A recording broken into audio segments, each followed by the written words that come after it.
Hi folks, I hope you're all doing well and having a great Wednesday. I'm enjoying a little bit of vitamin D out here in my backyard, and I ran into a picture of Ruta. For those of you who do not know, Ruta was the lead guide when we went on our climb to Mount Kilimanjaro.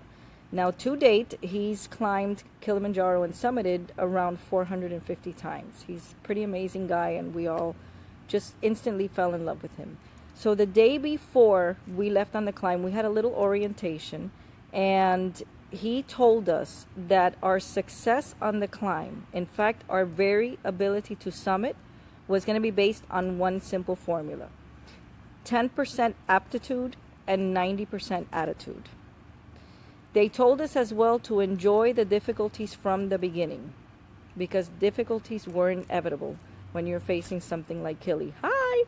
Now, what's funny is that all the climbers were writing that down in our little journals that they'd given us, and the truth is that those two pieces of advice apply as much to life as they did on that mountain.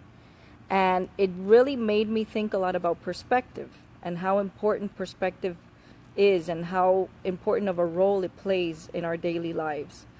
And a lot of times we deal, and I've talked before about negativity and being around negative people, but it's so important. Hey, Steve, it's so important to be around people who are positive and help to maintain ourselves positive. I had lunch not that long ago with an old friend of mine, known him for 30 years, and he said, "You know, Bertha, you've always been such a glass half full type of person." And I couldn't disagree with him, but the older I get, the more I realize that the glass is always full. It's either full of shit or it's full of honey.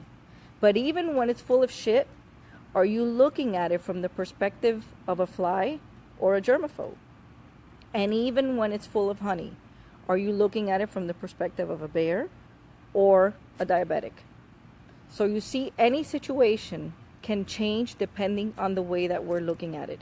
So I just want to invite you today to be mindful of how you're looking at things, at what your perspective is on any issue that you're going with in your life. And I promise you that if you shift your perspective, chances are you're going to shift the way that you see these things. You know, I love Morticia Adams. I was still am a big Addams Family fan. And I remember that one of my favorite quotes of hers was that normal is a matter of perspective. What's perfectly normal to a spider is utter chaos to a fly. So I just want to invite you all to mind your perspective today. I'm going to go inside because I feel like Frosty the Snowman in the greenhouse. It's so hot out here. It's a beautiful day. I'm not complaining, but I'm melting. So have a great day, everyone. Thanks for joining.